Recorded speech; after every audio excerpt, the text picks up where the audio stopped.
From our studios in Princeton, New Jersey, here's what we're sharing on today's Writers to Writers. If you're a collector or writer of short stories and think they'd make for a great book, then we'll show you how simple the next steps can be to publish your own anthology. And for those who've been trying to write a novel but can't find the time, you'll see how 1 month and a simple writing challenge called NaNoWriMo can help make all the difference. We'll also explore what every writer is talking about, self-publishing, and we'll share what it takes to sell your book online. It's all coming up right now. Welcome to Writers to Writers. I'm Jennifer Sneed. And I'm Keith Fritz. We are really happy to have you here. We're going to be learning an awful lot about the world of writing. That we are. Jennifer, what are you working on right now? What project? So right now, working on 2 projects for Habitat for Humanity. So we're doing 2 public relations projects, and working on the back end of that will come out hopefully pretty soon. Oh wow, that sounds really exciting. And what are you in the middle of writing? I have been working on a trilogy for many years, and the 3rd book, I hope, will be coming out within a year maybe, so it's always in the back of my mind. And so some of these tips here today should be really helpful. I'm taking a lot of notes, believe me, absolutely. So each week we have our Writers to Writers connection segment where we hear your responses to questions that we ask about the written word. That's right. And our question this week is a bit morbid, but we hope it's also fun. We asked writers, what fictional character would you love to murder, and how would you do it? Here's what a few of you had to say. I would love to murder Bella Swan from the Twilight books because I think she is just the worst female role model of all time. I would love to murder a SpongeBob SquarePants, and the murder would be death by dehydration, just because he's annoying. The person I would love to murder would be Sykes from Oliver Twist, because he's such an evil character who harmed so many people and killed his girlfriend. I would probably murder him by putting him on a ship with the people that he victimized and have him thrown to the sharks. If somebody proposed the idea that I would murder an evil character, I don't think I would. I like the balance of good and evil in a novel. It kind of makes everything succinct and really realistic to the world. I like that combination. The fictional character I would love to murder would be Darth Vader from Star Wars.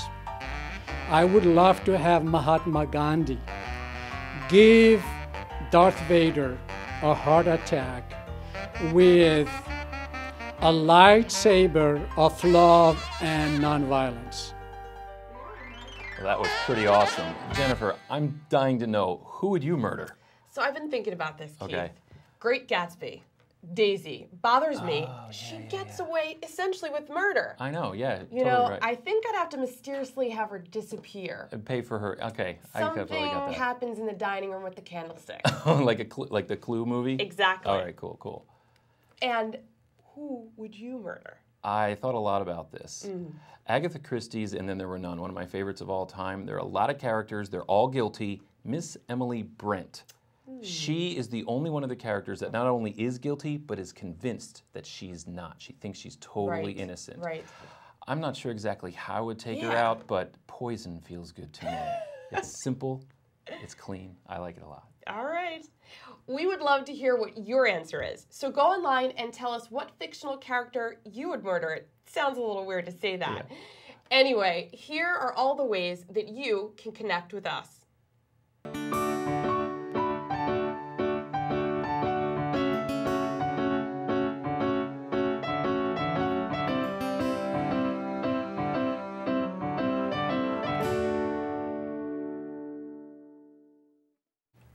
Not every published writer has published a book, and not everyone who publishes a book is a writer.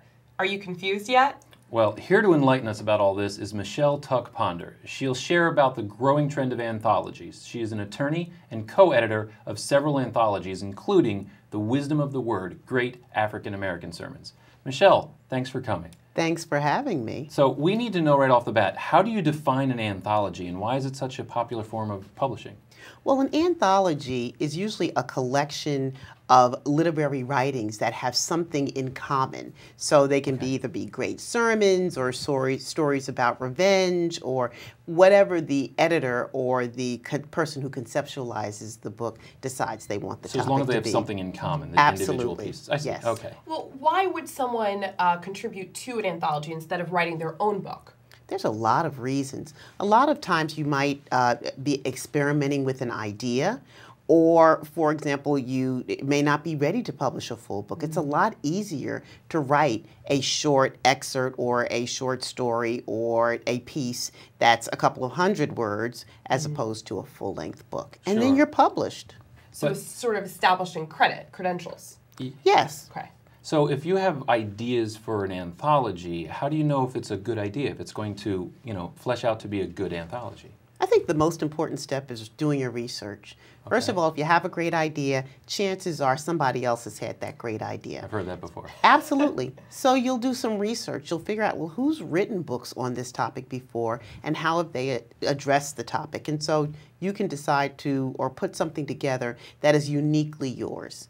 So doing research first before you start your own project. And it sounds like having your own voice on something that we've seen before is kind of an important part to make your anthology a good one. And a good anthology will also narrow the topic down so that there is a theme amongst the stories, and also to look at the stories and decide, well, what do we want to include in the book and what may have been addressed before or doesn't quite fit in with the theme. So it helps you to refine your thinking to know what's been done in the past. I see. Got it. How do you start to seek these submissions to put into your anthology? Where does a writer begin? I think it depends on what the topic is. And again, it's doing research. One of the things I think is a great idea is quite possibly finding a writer with a higher profile who may have some short pieces that have never been published and inviting that person to participate in the anthology. And that's a good way to lure other writers or to promote to other writers that you're putting this anthology together. So if other writers are going to be giving you some submissions, do you have to worry about guidelines in any way to make sure that they all follow the same format? You absolutely should. I think that before people make contributions to the book, you need to be really clear what rights, what are you buying? Or are you going to compensate people? Are you going to be able to edit? And what kind of substantive changes would you be able to make to the manuscript? So you need to sort of hammer out all those details in advance so that writers know if I submit my piece, either it's not going to be edited or it will be, there's a chance it could be shorter or longer or whatever the case may be. I would assume there's going to be an awful lot of work behind the scenes that you have to deal with, so if other people are following your guidelines, it would be an awful lot easier for you to get your job done. It is, and then you can be assured of the consistency in the book and consistency in terms of the treatment of the different authors. So they sign a contract between you and the writers that are contributing so there's no issues down the line. Well, true. You need to figure out how these folks are going to be compensated, because let's say, even though anthologies are generally not bestsellers, you never know. Right. And people may come back and say, well, I want to be compensated. So if you lay out the guidelines ahead of time, really clearly up front, then everybody knows what the expectations are. So as an editor of an anthology, do you actually do a lot of editing of their work, or do you kind of just take what they give you and accept it or reject it? I think you probably should be prepared to do a lot of editing.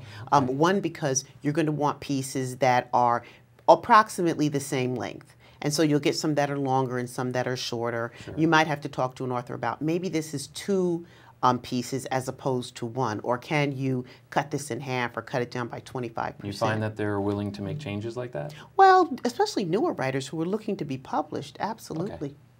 And is there a specific order that you put in the stories into the book, or is it what's the thought that goes into the order? Ideally, you put yourself into the position of the reader and say, what would I like to read? How would I categorize these stories? What's the logical progression? And then you try to group the stories in that way. And then you'll find out where you have holes, because you may have conceptualized that you would deal with 5 different topics and have 3 different stories under each topic. And then once you lay the whole plan out, you'll find, okay, I'm missing a story here or there. But So it sounds like you absolutely need to go back and change what your original design was once you see the pieces that have been submitted. You can, or you can solicit pieces that will fill those holes in the manuscript. Okay. Does that take a lot of work? It does. But one of the things, again, if you've done your research, you know what authors are out there writing on the topic that you're interested in. So you can also solicit writers to write a piece for your book. And then are you very clear, very specific with what are you, what you are looking for from your writers so that you get exactly what you need for the book, for the anthology? Well, you can be real clear on what it is you're looking for. Okay. And then sometimes people have work that's already been done they'll send in. Sometimes they will draft something originally for your anthology. And so sometimes you can get exactly what you want. But sometimes you'll get a piece and say, this has to be in the book, and that will cause you to rethink maybe some other things. That's some really great information. We wish we had a little bit more time. Unfortunately, we don't. Thank you so much for coming in and for sharing what your knowledge is about this. It's absolutely my pleasure. Thank you so much, Michele. You're welcome. So my name is Todd Greenwood, and I am the leader, the liaison of the Princeton Writers Room. So the Writers Room meets the first and the third Tuesdays of each month, and it's at the Princeton Public Library, second floor, the Princeton Room. We've been doing this group now for more than 8 years. It's pretty exciting.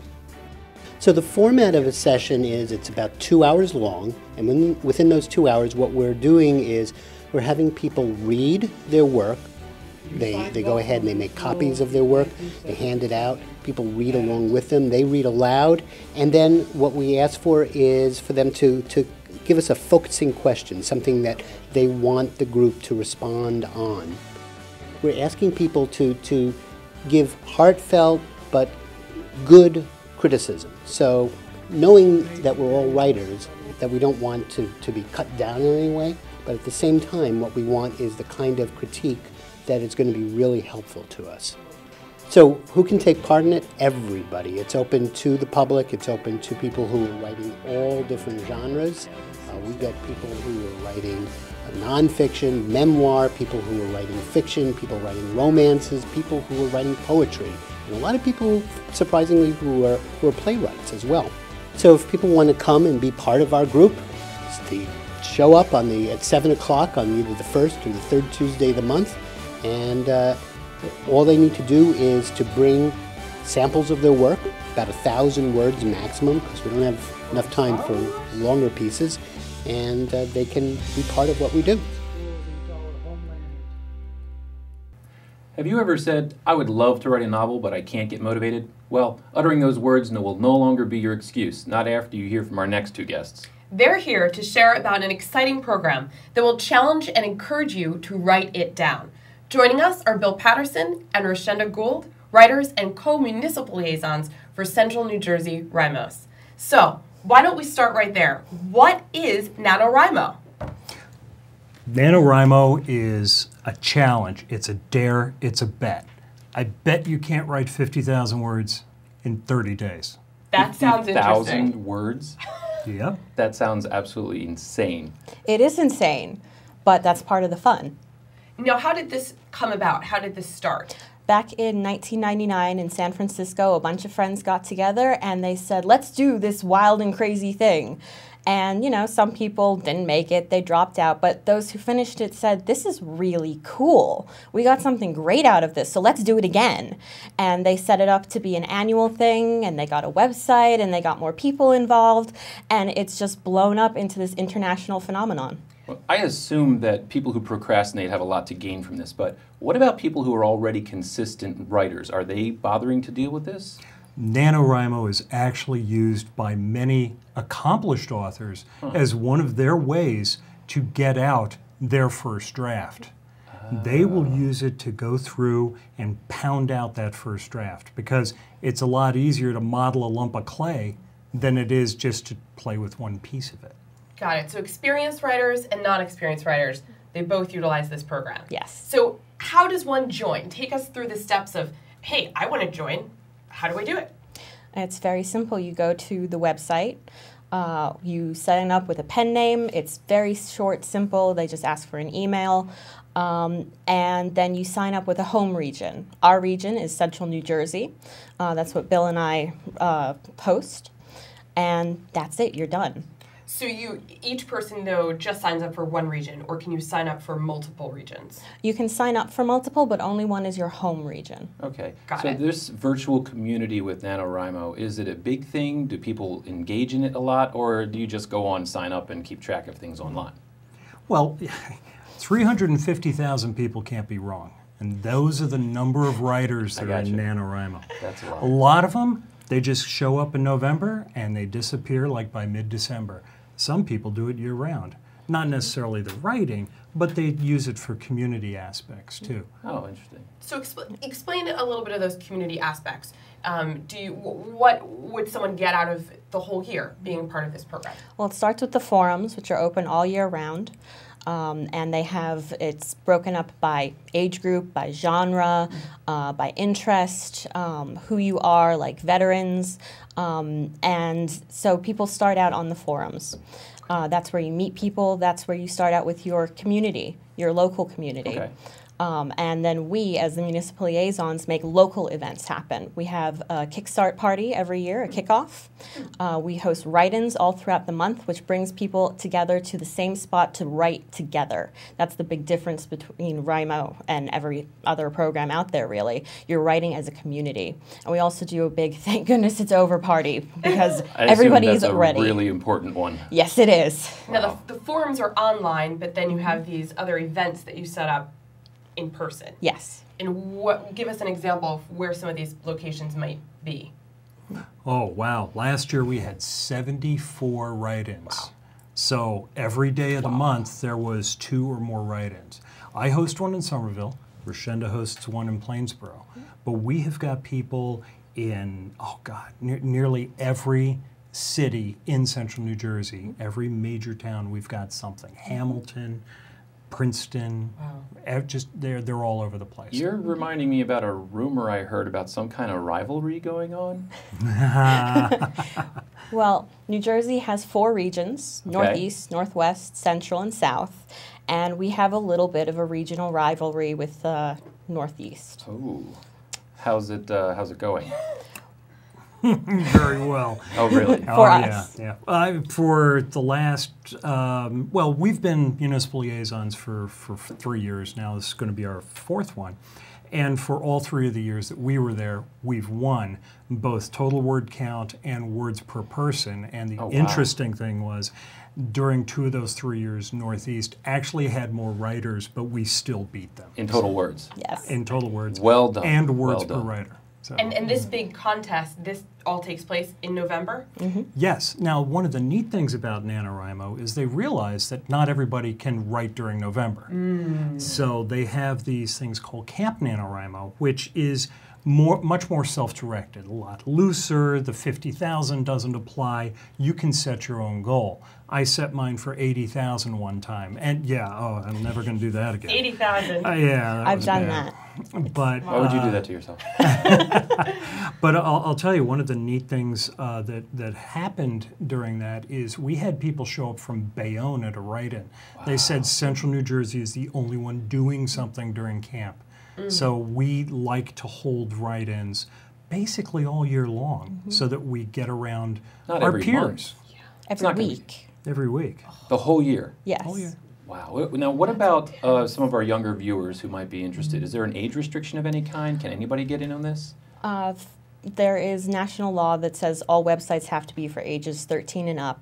But they have the Young Writers program, which is for kids as young as they can hold a pencil up through age 18. They start with free programs for classrooms. So they've got curriculum that teachers can use. Otherwise, kids can work on it on their own. And the Young Writers program website is designed to be a fun, safe environment for them.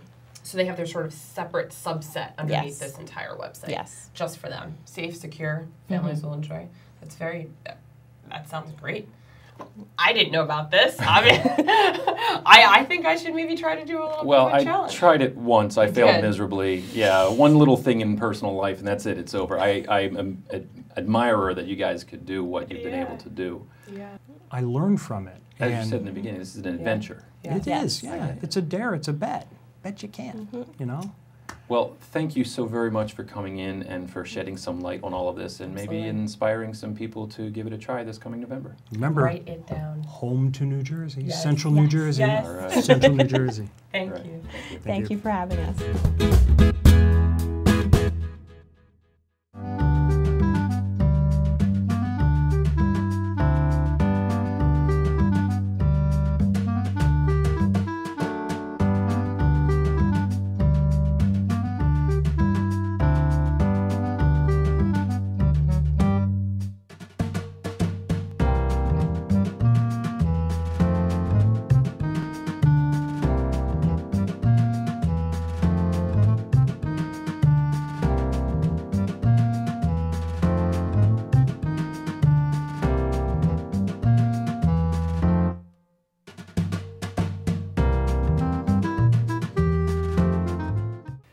Once you've completed a manuscript, like a novel, a nonfiction book, or perhaps a book of poetry, what are your options if you're exploring self-publishing? Well, joining us here today to dissect some of those options is Scott Mulraney. He has authored 4 self-published novels, including his latest, Danny Dirks and the Heir of Pendragon. Scott, thanks for coming. Thanks for having me. You know, when it comes time to actually publish or self-publish, I know you need to worry about a lot of things. You have to have it edited, you have to have a cover designed.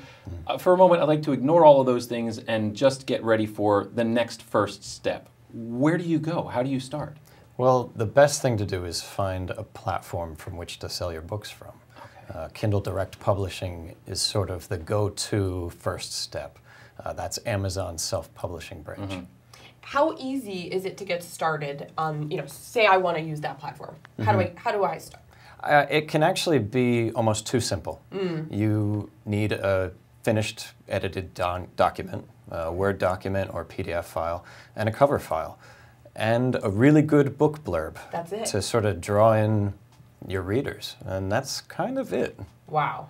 So you specified Kindle Direct Publishing, and I've heard of them as well. I know that there are others out there. Is there a reason why so many people gravitate towards that one, why that one is the go-to? How do you make that decision? Because there are people who would want to go somewhere else. Sure. Amazon is sort of the big fish. Okay. You know, if you had one place to go, obviously you want to try and spread yourself out. You don't want to limit yourself to one venue. But if you had to go with one, Amazon and the popularity of Kindle is sort of what you want to hang your hat on. Yeah, it sounds like it might be a great place to start as well, Yes, and then definitely. expand as you go along. Yeah. Let's talk pricing. How Sure. much does this cost? As little as nothing. Honestly, if you can Wow. make your own cover, I would never trust myself to do something like that. Right. But if you can create your Wow. own cover art, it can cost you as little as nothing. And then how does one determine, so it doesn't cost you much, but now, well, how do I make revenue off my book? Yeah, how do I sure. decide how to much the price book- it? Sure. So pricing is up to the author. You can price it as high as you want, and you can price it as low as 99 cents for That's the a lowest. full-length novel. That is the lowest. Enrolling in certain programs will allow you to give your book away for free for up to 5 days during a 90-day period. But there's benefits to pricing it at a certain point between $99 and $2.99, Okay. and then $2.99 and up gets a different royalty rate. So maybe if you're first starting out, likely you're pricing at the 99. Possibly. Right. It depends. Some people like to price that as an intro. If you're writing a series of books, maybe the first book is at an intro price of 99 cents to sort of hook that reader into your writing, and then you price the remaining books in the series at a normal rate, $2.99, $3.99. I also assume once you gain some kind of a following, you become more popular, your options open up a little bit. Yes. Yes, I believe so. I think, of course, everybody wants to get that. Everybody wants to get Sure. to that point where they have a following, but we don't always all end up there. But yes, obviously, the more popular you are, the more freedom you have to price your books at $3.99, Yeah. $4.99. Like I said, options. Yes. Options. Yeah. So the amount of time that it takes in between, I'm not talking about the writing process. Sure. The actual publishing process. Let's stick with Kindle Direct for right now. How long does it take from the time you give them your manuscript? It can take upwards of 24 hours. A day. A single day. Upwards of 24 hours. And as little as 12. That's fast. Yes. That's crazy. Yes. That's very impressive, actually. Now, when you upload it to KDP, say, can you now utilize it on all these other platforms, or is it just... It depends. It depends on the format that you've used to upload it. Okay. If you're using a Word document, certain other platforms accept Word documents. Barnes & Noble uses Word documents, I believe. So you need to know You need to know which platforms accept which formats. Got it. Okay. Got it. So, what about promotion? Yes, I know you laugh, and I've the had magic question. experiences. The magic question. Do any of these platforms help with that, or are you completely on your own? I don't think you're completely on your own. You're completely on your own as far as marketing goes, though. Okay. You know, nobody's going to help you there, at least not until you pay them. There are venues which you can pay for promotion. A couple of the more popular ones are BookBub. They, have developed a huge email list in the last couple of years, and so you can reach upwards of 500,000 people with a single paid ad. Wow. And the benefits, obviously, there are that you're reaching out to the readers who are looking for your particular genre that you're writing in. Okay. Scott, we thank you very, very much. Yeah. It seems really worth doing this. So yeah, well, thank you so much for coming in and giving our viewers something perhaps to look forward to in another venue to reach out. I was happy to help out. All right, thanks. Thanks for having me. If you're a writer or hoping to be a writer, consider joining a writers group. Here are a few in your area. The Princeton Public Library sponsors 2 writer groups, each one on alternative Tuesdays at 7 p.m. Formats include readings, feedback, and writer's prompts. Contact the library for more details. The Princeton Writers Group meets at many locations throughout central New Jersey on multiple nights of the week. It's an informal environment where you can come, bring your computer, and simply write, surrounded, of course, by other writers. Check out their meetup page at meetups.com. And the Plainsboro Writers Group meets monthly at the Plainsboro Library at 7 p.m. Writers may share prose, poetry, plays, commentaries, or other works. For more information on these and other writers groups, or to have your writers group listed, go to our website at Writers2Writers.com. Thanks so much for being here today. we'll see you next time on Writers to Writers.